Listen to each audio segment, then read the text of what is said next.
So what we're going to talk about for the next 45 minutes or so is what we call the Caribbean Satellite Disaster Pilot. I'm from NASA, and I work with the civilian satellite agencies to bring satellite data in for disaster management use in the islands and in the mainland that borders the Caribbean, Guyana, Belize, Panama.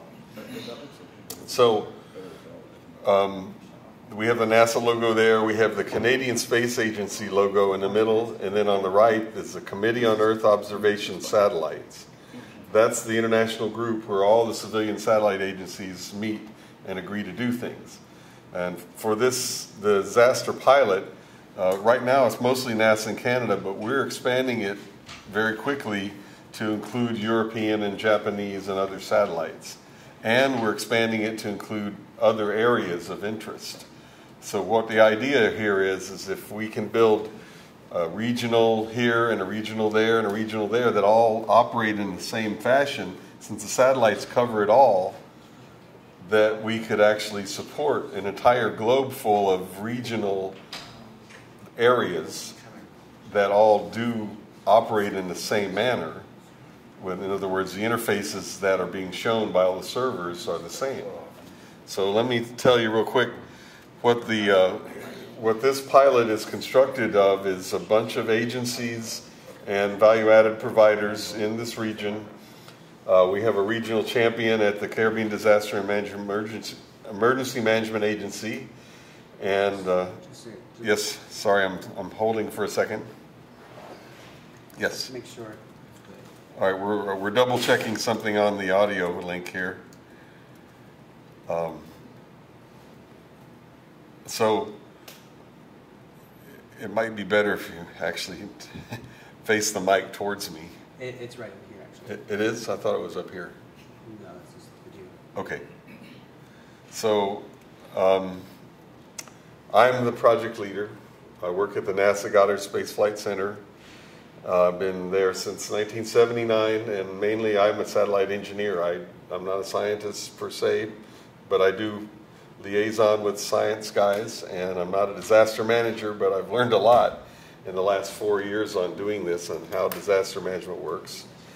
We have the Canadian Space Agency supplying project support and RadarSat-2 data for this effort.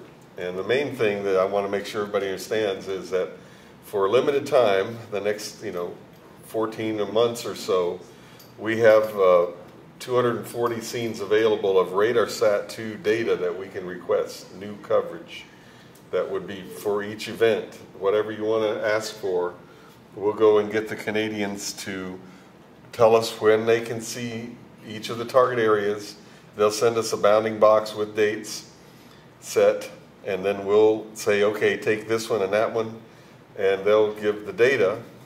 Now the raw data is going to be a little restricted, but any products that are made from that image are freely distributed. Like if we have a flood overlay or a landslide, or we want to even just take a cloudy area because it's never seen in optical, we can shoot the radar in there and deliver a overlay that shows the land coverage for that scene. We're working in this other group called GEO on the bottom left, a Group on Earth Observations. And CEOS is bringing the satellite coverage for GEO to build what they call the GIS, the Global Earth Observation System of Systems. And so I'm working with the disaster team, and there's my email address. So everybody, Stuart.Frye@nasa.gov. If you have any questions or need follow-up, can't find something, send me an email. Okay, Stuart.Stuart.Frye@nasa.gov. So the idea is that we want to demonstrate the satellite use mostly for disaster management, identify specific products that are useful, and capacity building activities that will increase that capability. The approach is to focus on Earth observation to have most impact. We do all the disasters. We do flooding and landslides, but we also do earthquakes, tsunamis, volcanoes, fires, whatever needs to cover, we can provide data from Earth observation satellites from NASA and radar from Canadian Space Agency. So we down selected from 24 countries that we asked, do you want to participate? We got responses from some, others no, and other people. We had a selection process. We ended up with 5 national partners, in addition to the regional agencies, the CIMH, the SEDEMA, CATHALAC.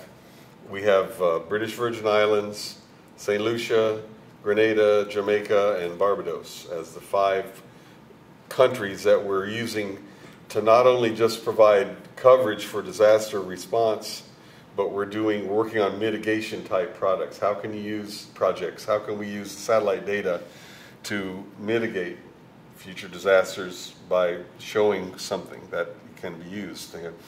Here's how we're automating all of these things. So what we have is on the upper left, we have a string of activities that are all automated, and they're all on the internet. So they're HTTP based. We have detection of floods either from flood models.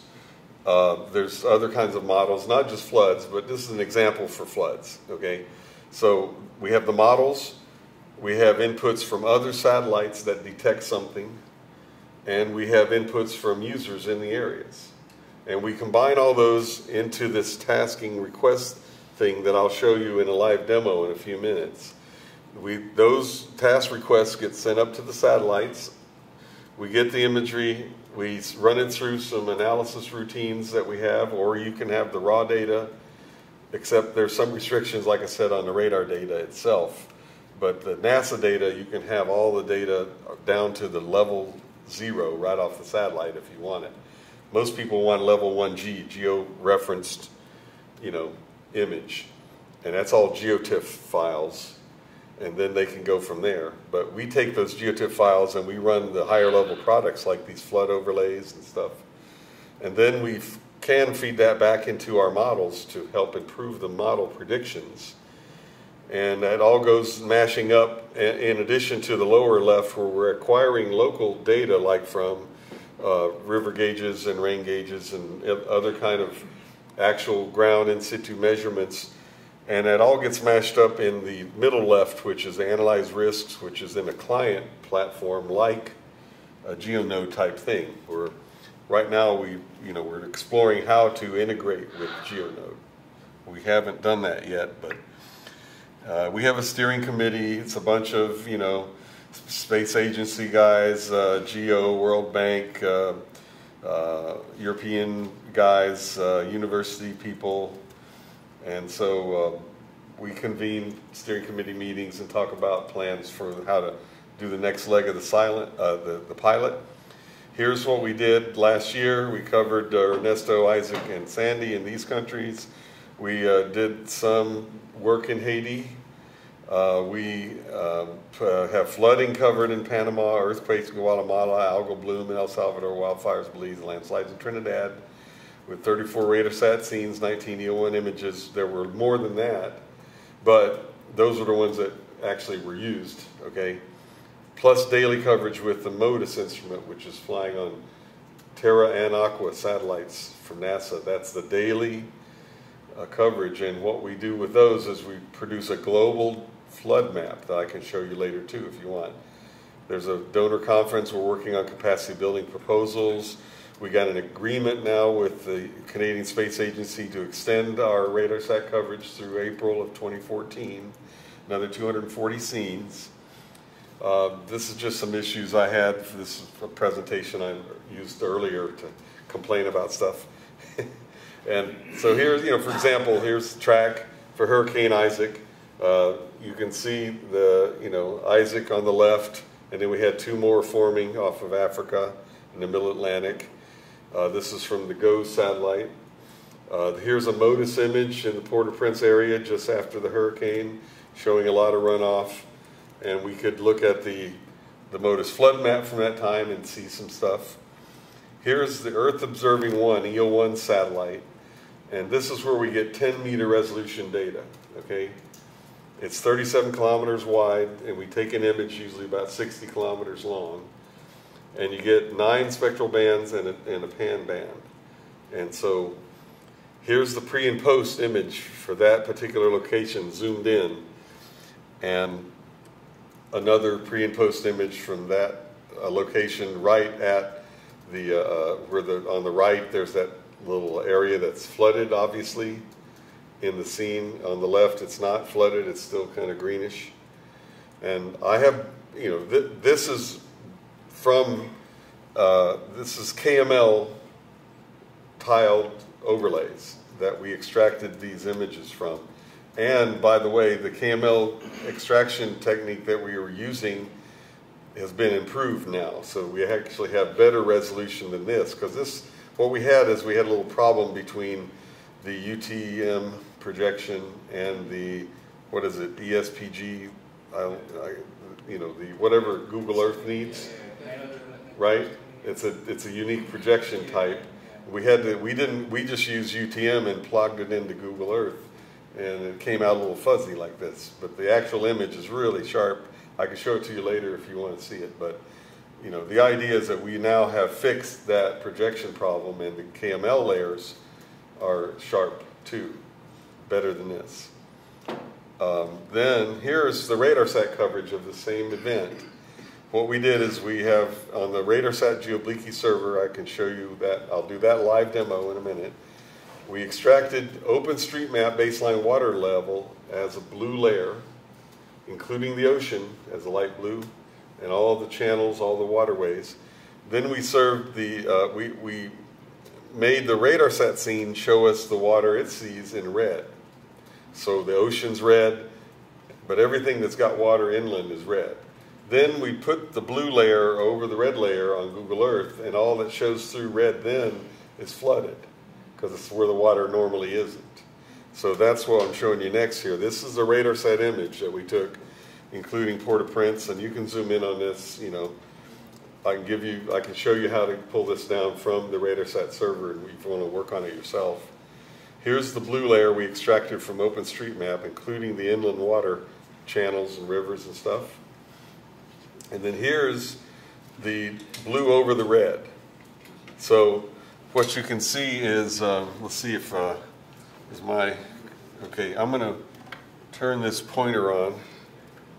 And there's this red area right here that I was pointing out in that image before. That's obviously flooded in the RadarSat scene. Now, this is very steep mountains here, right? I'm not sure if it's actually flooded there. I think it's just the radar has a weird angle, and it's seeing steep, wet slopes, and it's calling it water, but it's not really standing water. So what we do now is we not only export the KML layer of the RadarSat red, we export it as OpenStreetMap polygons. So you can bring the RadarSat red layer into OpenStreetMap and send crowds out to correct what's wrong with the image. And so what we did a couple weeks ago is we were on the Kavango River in Namibia, and we had 2 boats on either side, 2 4-wheelers and a helicopter, and 12 hydrologists, and we were clicking GPS tracks and writing down notes, and we come back to the office and we correct the map and generate a new map. And I'd like to show you that, but I didn't do it because it's Africa. I just wanted to keep this focused on the Caribbean. So, but that's what we're doing right now. We're using OpenStreetMap to validate the satellite detection layers. Okay, so that's the briefing. So let me show you now, minimize that. What I want to do next here is, oops, sorry, it's that one. Here's an email I sent to Earl Edwards today. And I can send this to any of you all, or you can go on a website that I can give you and read these instructions and this server list. So here's a list of servers that we've implemented at NASA that provide different things in this whole setup, okay? What we have is, we have some security.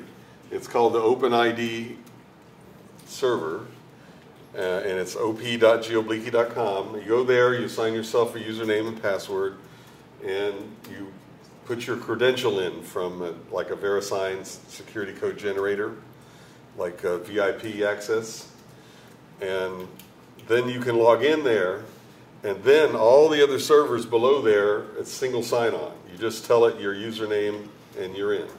If you're logged into the Open ID provider, it's single sign-on for all the other services. The next thing is called a campaign manager. Is that GOBPMS URL? That's where you submit your tasking requests for future acquisitions. The EO1 server is where the EO1 data shows up and is served out as a WMS, WFS, SOS, layer, you know, OGC service layers. RadarSat server is where you go to look at the RadarSat data.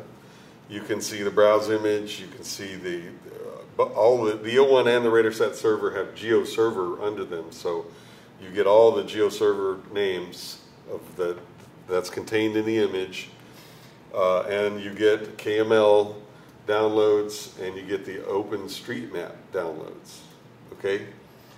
The Modus Flood server, there's two of them. One is API. That's the one that's the application programmer interface, where it's machine to machine. You can go there. You can go there and with your browser and look around. But if you were just going to browse, you'd go to the next one down, the GUI only. That's at the Goddard GSFC NASA Gov flood map. That's daily global flood maps from the Modus instrument, and by 10 by 10 degree tiles. You click on the tile, and it opens that, and it gives you a calendar. You can go back in time, see the previous, and we're going back years. We're going to go back 10 years and have daily Modus flood maps for the entire globe. Right now, we only go back about 3 years. But it gives you the new data today. And if you go to the API, the reason you go to the API is because then you can tie in with the pub sub service down at the bottom and just request a notification when a new tile has been published, rather than going there with your browser manually searching, seeing if they posted today's image or not yet today. And you know, sometimes it's 10 o'clock, sometimes it's noon. You don't know when they're going to post it. And once it is posted, though, it's published. And then the pub sub service finds out about it and sends out the notifications that you can request by email, or you can follow us on Twitter, or we can send you an SMS, or and we have feeds. You can get it like, you know, Atom feeds or RS. Well, we're mostly serving Atom feeds, but it's like RSS. It's like a news feed, and you can have your feed reader in your browser, and we send that off to aggregators that let, you know, other people, that, you know, Google and Yahoo and those guys find you. So the flood dashboard after the Modus Server GUI is on a cloud platform supplied to us by the University of Chicago under a National Science Foundation grant. We put this client as an example for Namibia. We'd like to do one for the Caribbean, but we don't have labor right now.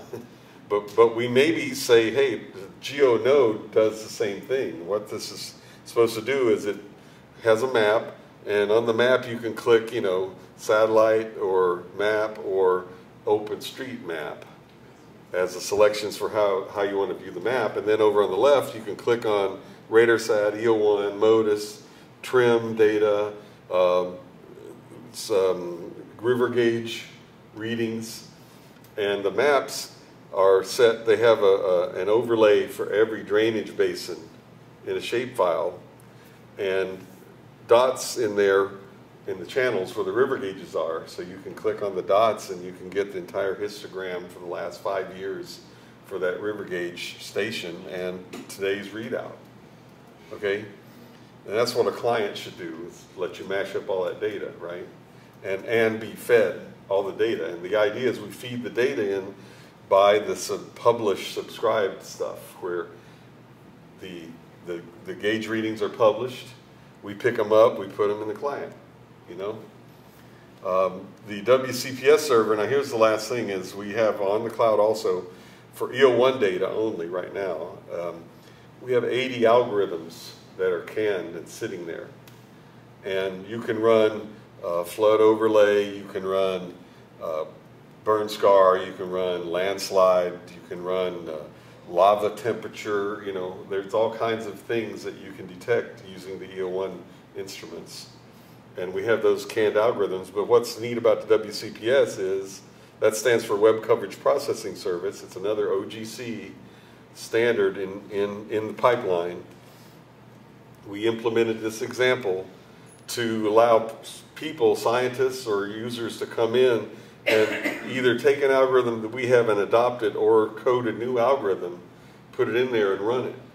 Okay, so you can come in. Usually we run, you know, just the standard level, you know, 1G product, and then on demand you can come in and run any of those 80 algorithms to spit out against any, you know, you take one scene, you can run. Can I see, you know, the burn severity? Can I see lava temperature? You know, you could, you know, of course, if there's no volcano in there, you won't get anything out of that. It'll just be a blank, you know.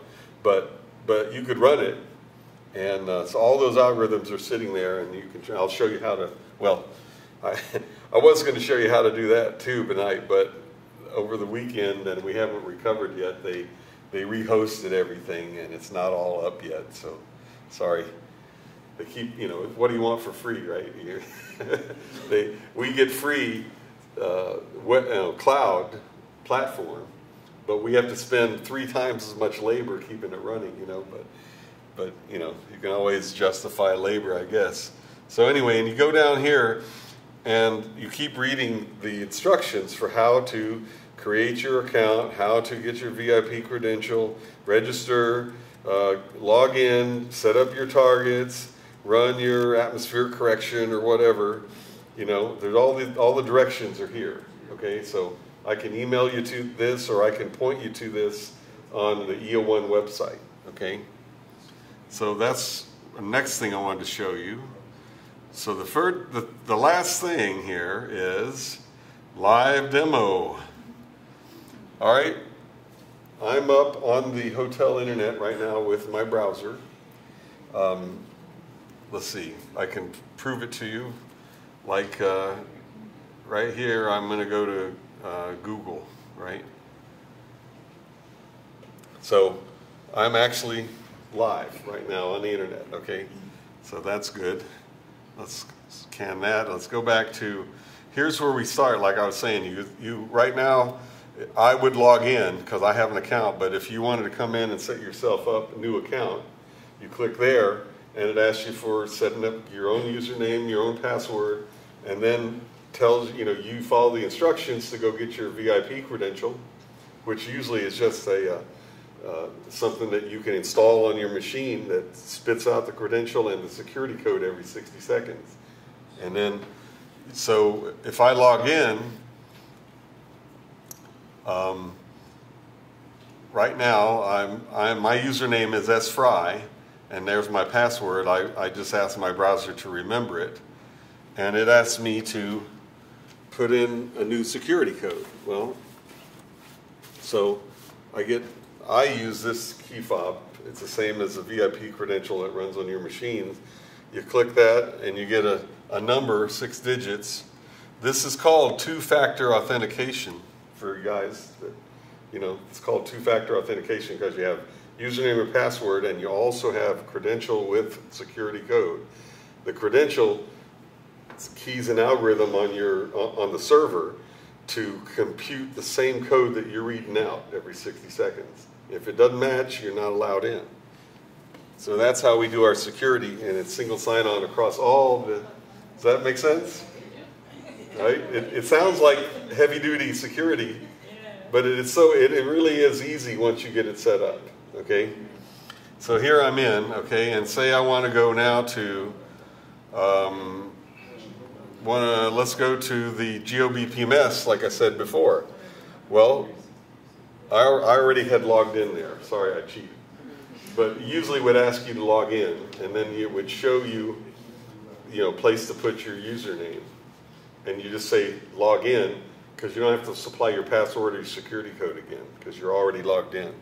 And so here's where you go to user-defined scenarios, tasking requests, tomorrow's schedule, So for example, this is for EO1 mostly right now. We're working with the Canadians to try and set this up to also include the RadarSat schedule and the RadarSat tasking interface. And see, it takes a little while because it's got to go get the map from there, and it's got to go get the images from there, and blah, blah, blah. So the green dots are the baseline schedule that's already uploaded to the spacecraft, okay? If you don't send any of these red dots up, it's going to take those green ones. The red dots are what's in that tasking queue that I showed you a minute. I'll show you more of what's particular in the tasking queue. But for example, tomorrow I know that I just asked for this task right here, which is the Bay of Panama mangrove mapping project. I sent that in because Emil Sherrington down in Cadillac asked me to do that. So, okay, I'll do it. Unfortunately, the weather says 55% cloud prediction for that location at that time tomorrow. So I'm not looking forward to getting a good image, but I took it, you know. And so if I go back to the, let's look at the tasking requests. I'll show you how that looks. Okay. And so that tasking request is the one at the bottom here, Panama mangroves. And what it shows, see this says submitted over here? That's because that's the one I just sent in a couple hours ago from the lab over at the university. So this tool helps me keep track of what I should task and what I should skip. And I'm trying to automate my logic so that I don't have to do this and work my way out of a job here, okay? Because I don't want the job of tasking a satellite like I have been for 2 or 3 years now. But I do it for now so I can get the algorithm for how I do it, so I can code it, and then it'll be automatic, and every day this runs. And today it ran at noon and spit out tomorrow's targets of opportunity, those red dots on the map, okay? So most of these didn't get targeted, but 2 or 3 of them did, okay? Like for example, that first one, the volcano, Barren Island, that one got tasked also. That was sent in by a friend of mine at NASA Earth Observatory. He wanted to see how that volcano's doing. So if you wanted to enter your own scenario request, you go to this scenario, or from that home, from that home page, the top link says scenario requests.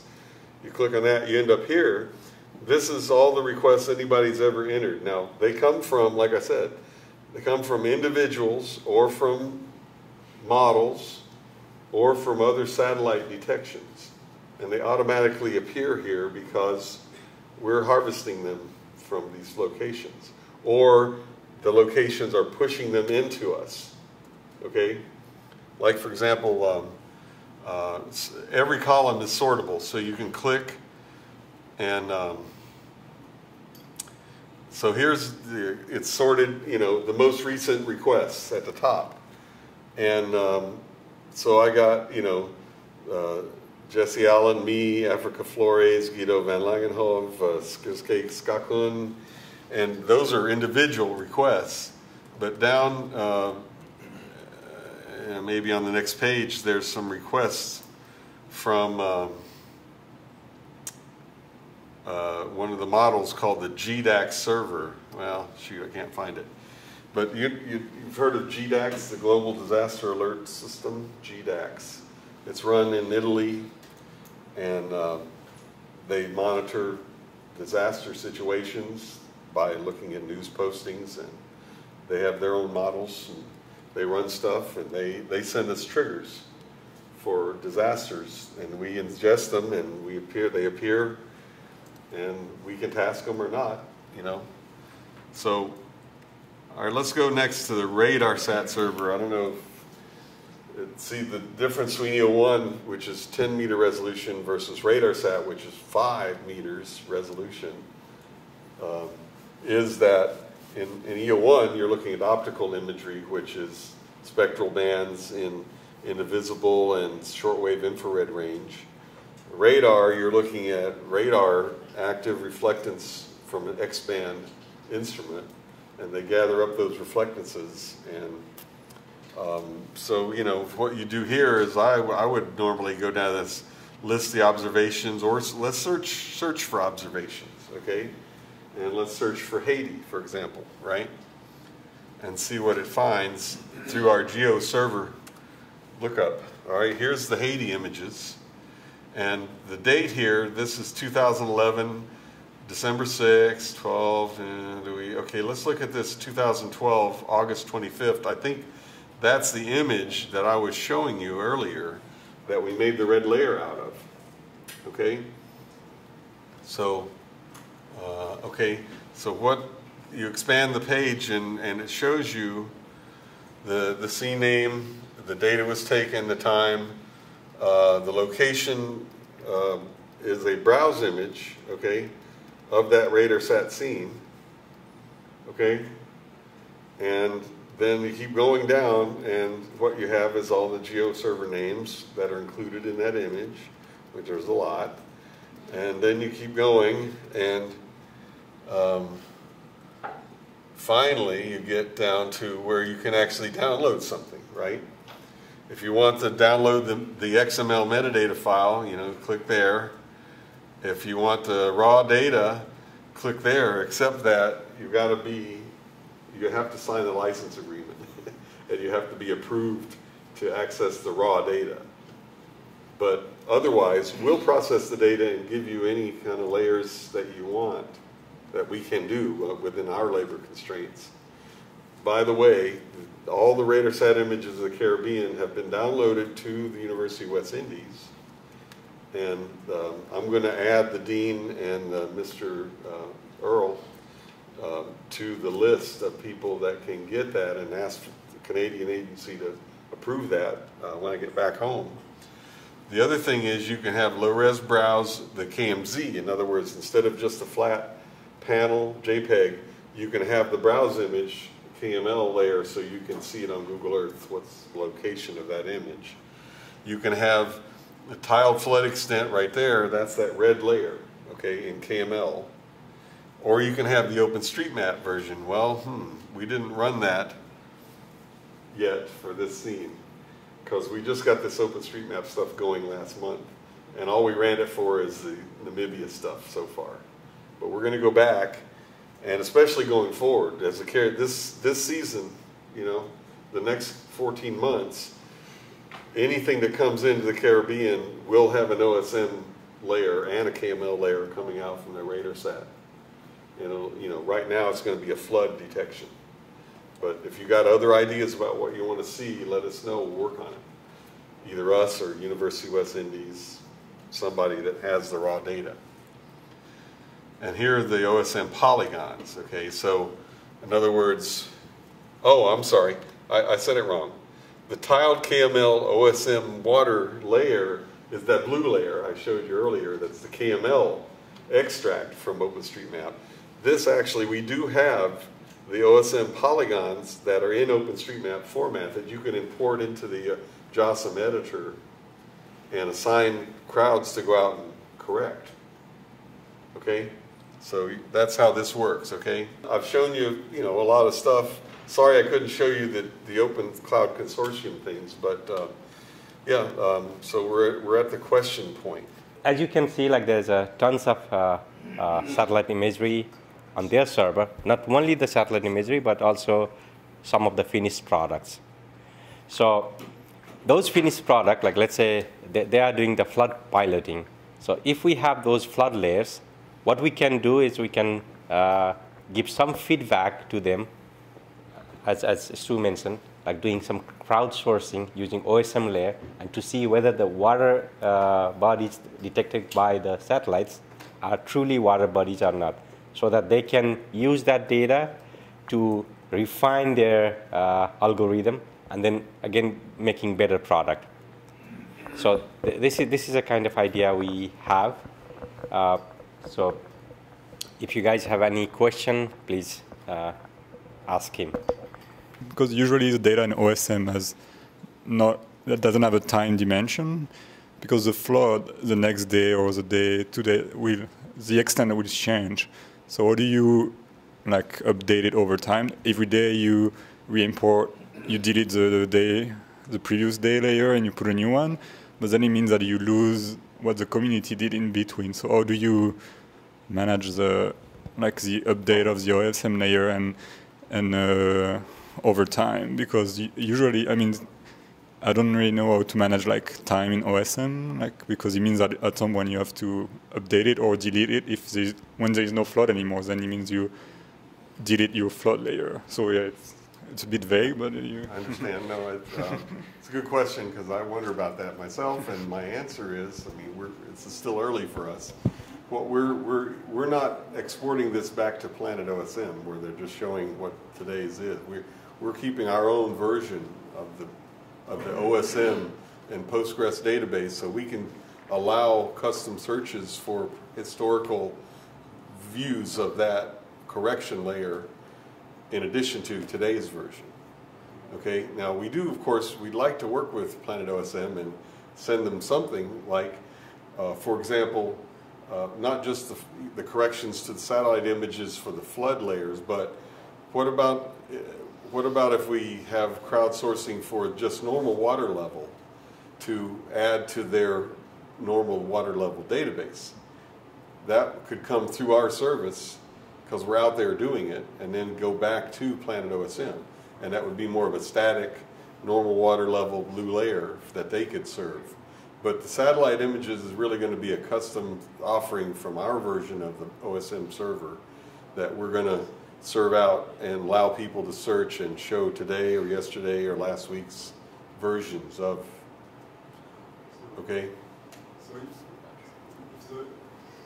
Sorry, you have to keep the microphone so we can record. So you say the flood layer is not pushed to the Planet OSM, it's not pushed. Correct. So how do you get the update from the community? Because if they edit in their JOSM, then they need to send you the changes somehow. Yeah, well, the community, you know, we make the assignments to the community using the tasking manager. Oh, so you know for who... OpenStreetMap, so we know who's got what tile okay. of the sub-image, you know, a tile part of the image, and is assigned to a team or given out to a community, and they'll come back with that correction, and it'll come back in, and we'll have a little quality check at the central location, for example. Do you mind if I could show you one more diagram of how our OpenStreetMap, it's kind of a block diagram that I have. This is our concept for how we're integrating the OSM tools into our custom implementation. We start with the Planet OSM baseline water layer, import that into our own Postgres database on Joyent, which is a cloud platform. We bring in the satellite data, we do the flood map processor in Radosat GeoBleaky, and we spit out the water extent, flood maps, and KML, MB tiles, and OSM tiles. We publish our initial map, it's the red layer, right, and with the blue layer over it. Then we take the OSM tiles down to the National Hydrology Agency server, which, for example, in Namibia is the Department of Hydrology in Namibia. For here, it could be a regional server, for example, that would be hosted at UWI or something. And that server would have the QA function, importing the edits, assigning the tasks, publishing the new Postgres published the corrected map by keeping it in its local Postgres database. And then out on the left, we make the assignments to the regional, you know, tile by tile assignments. They go out and they do mobile platform track, collect for field data, do, you know, GPS click tracks, bring in those tracks with the edits, and the edits come back to the national agency and get QA'd and get ingested and put into the Postgres database, and that's the concept. Thanks for inviting me, and just keep my email address if you have questions, you know, and if you want the instruction list or the server list or the presentation, I can post that when I get back to the office next week. Okay? All right. Thank you. Thank you so much. Wonderful audience.